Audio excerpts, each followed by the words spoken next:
Welcome to the Secret History Channel. Be sure to subscribe and like so you don't miss out on more videos like this one. A group of Lakota chiefs poses for a photograph around 1891. Wearing ceremonial attire and traditional adornments, they represent the leadership of their people during a time of great change. A column of cavalry, artillery, and wagons commanded by General George A. Custer during the Black Hills Expedition in 1874.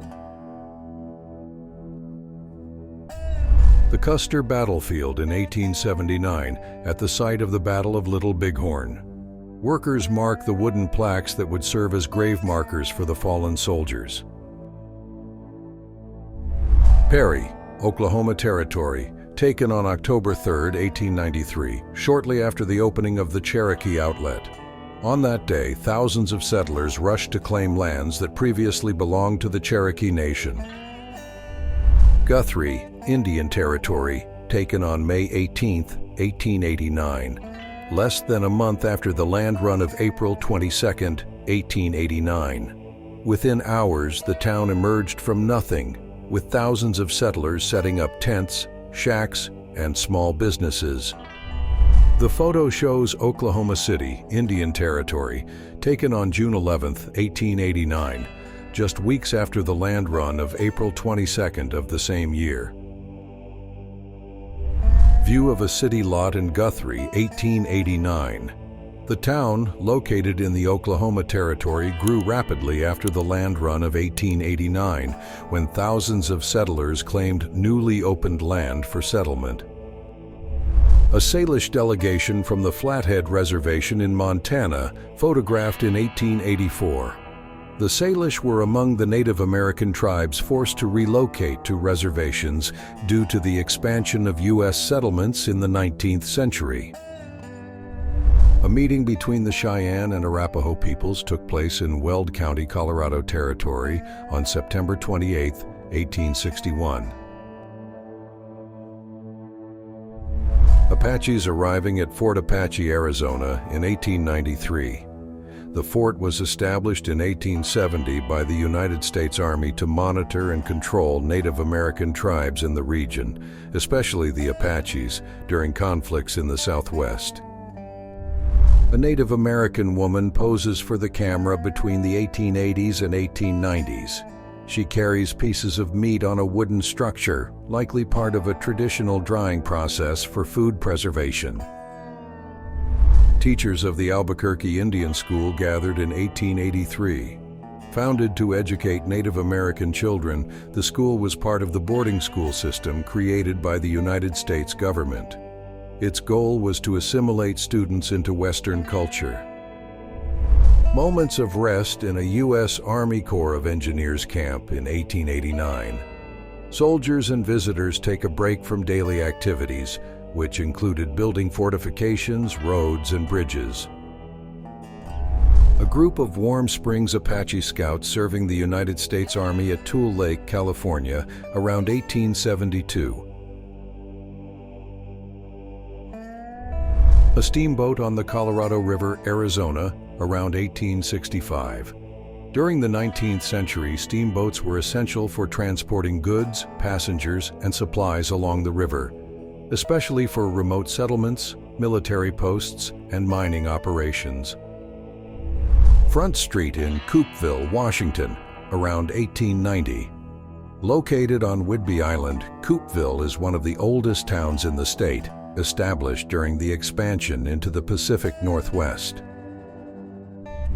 Photographer William Henry Jackson on top of Mount Washburn in 1871. He is on horseback next to a pack animal carrying photographic equipment. Beside him, there is a stone marker, a common type of trail and high point signage. The directors of the Union Pacific Railroad pose for a photograph 250 miles west of Omaha in the Nebraska Territory in October 1866. Gold Hill, Nevada, around 1867 to 1868. The town grew rapidly during the Comstock Silver Rush when massive deposits of silver and gold were discovered in the region in the 1850s. a settler camp in Laramie County, Wyoming in 1870. During this time, the region welcomed travelers, traders, and pioneers seeking new opportunities in the West. Many of these camps served as temporary stops. The Utah Hotel in Ogden, Utah, in the late 19th or early 20th century. Ogden was a major railroad hub, serving as a connection point for travelers crossing the western United States. A traditional Navajo dwelling in the desert, set in an arid landscape characteristic of the southwestern United States. These homes, known as hogans, were built using wood and mud, designed to provide thermal insulation against the daytime heat and nighttime cold. A farming family poses in front of their property in Custer County, Nebraska, around 1887. The photo shows the town of Pierce, Idaho, during the gold rush of the 19th century. Founded in 1860 after the discovery of gold in the area, Pierce was the first permanent settlement in Idaho Territory.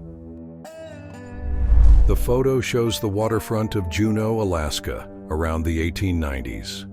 Founded after the discovery of gold in 1880, Juneau quickly became one of the main mining centers in the region. A blacksmith shop in Burlington, North Dakota, taken in 1880. At the time, blacksmiths were essential to the community, making and repairing horseshoes, farming tools, and wagon parts. A printing office in Porterville, California, taken in 1870.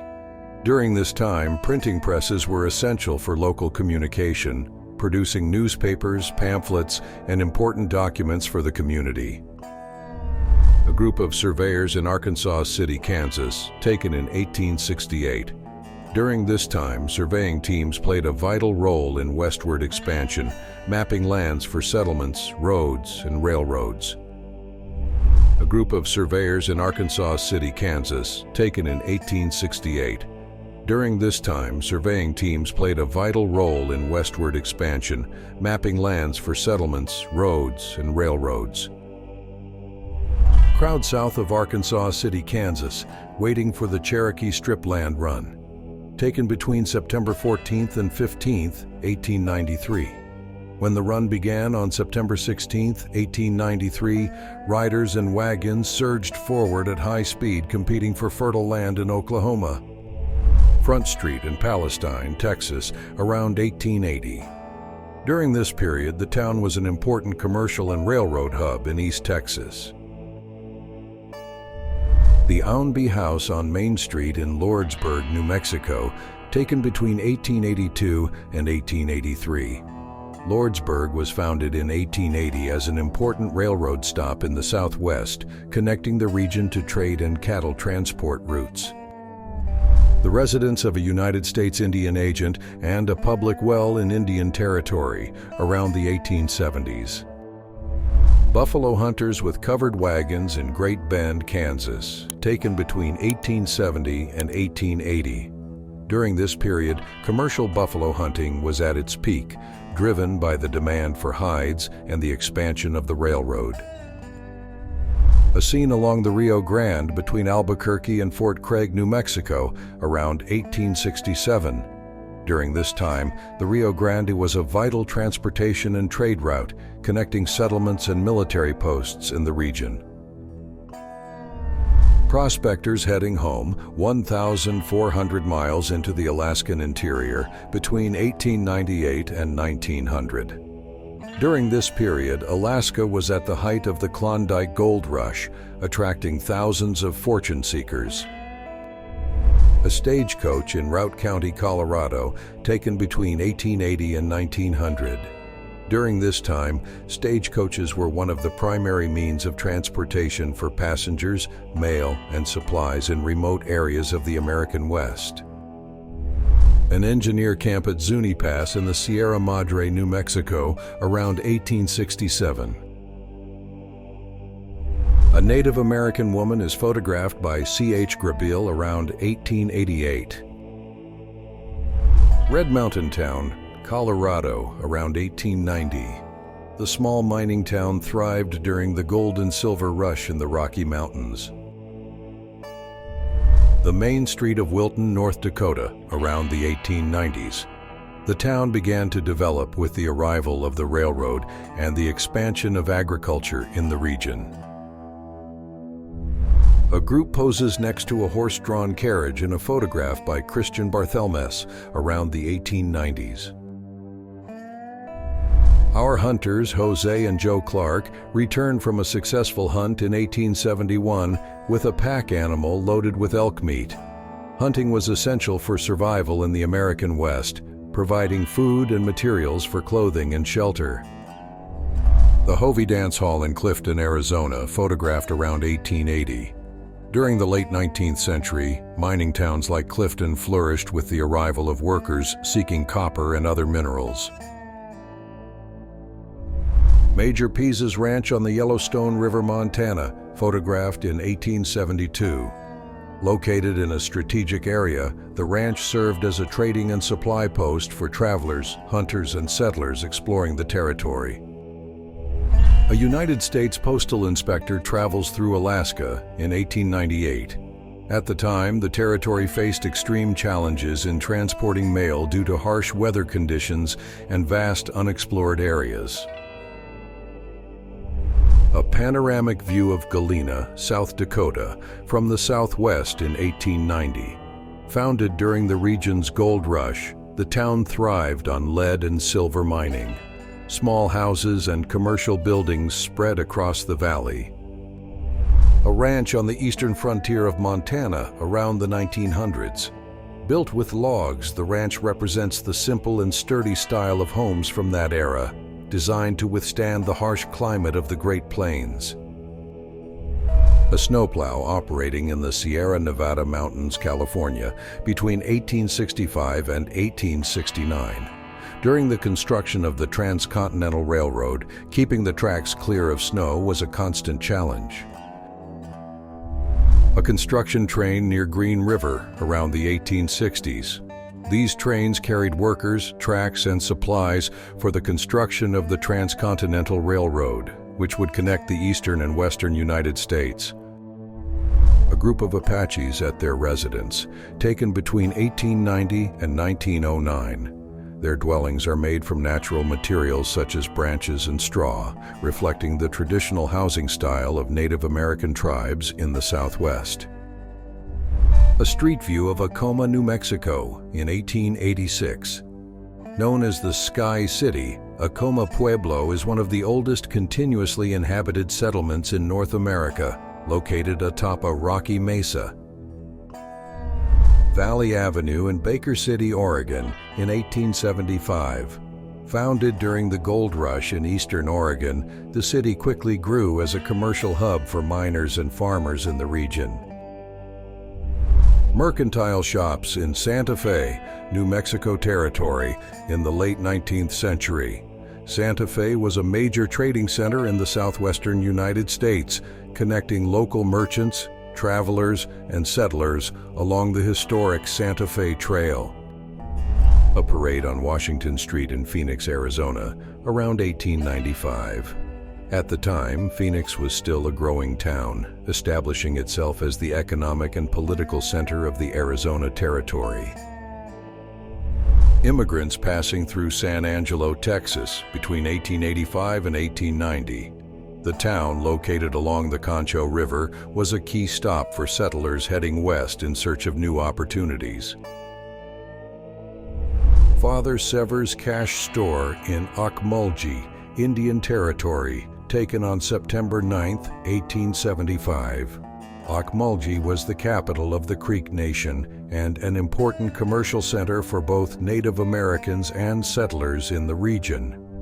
A street scene in Bridger, Montana, around 1900. Small wooden buildings lined the muddy road, reflecting the town's early growth.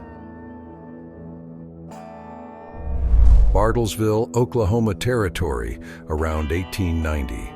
Founded along the Caney River, the town began as a small trading post, serving farmers, merchants, and Native American communities in the region. The photo shows Green Street in Silverton, Colorado, taken in 1894. Located in the heart of the San Juan Mountains, Silverton was a key mining center, driven by silver and gold extraction. A street scene in Aspen, Colorado, taken between 1882 and 1892. During this period, Aspen thrived as a mining town due to the discovery of rich silver deposits in the area. Main Street in Breckenridge, Colorado, taken between 1892 and 1895. Founded during the Colorado Gold Rush, Breckenridge was a thriving mining center, attracting thousands of prospectors and merchants. The Grand Hotel in Silverton, Colorado, taken between 1890 and 1895. Silverton was a booming mining town in the late 19th century, driven by silver and gold extraction in the San Juan Mountains. The Merchants Hotel in Abilene, Kansas, taken in 1879. In the late 19th century, Abilene was one of the main cattle trail hubs, serving as a shipping point for herds coming from Texas to markets in the east. Taos Pueblo in New Mexico, taken between 1879 and 1894. This indigenous settlement is one of the oldest in the United States, continuously inhabited for centuries by the Taos people. Cole Station in Hilt, California, around 1885. Located in the far northern part of the state, Hilt was a small community that thrived with railroad expansion and the lumber industry.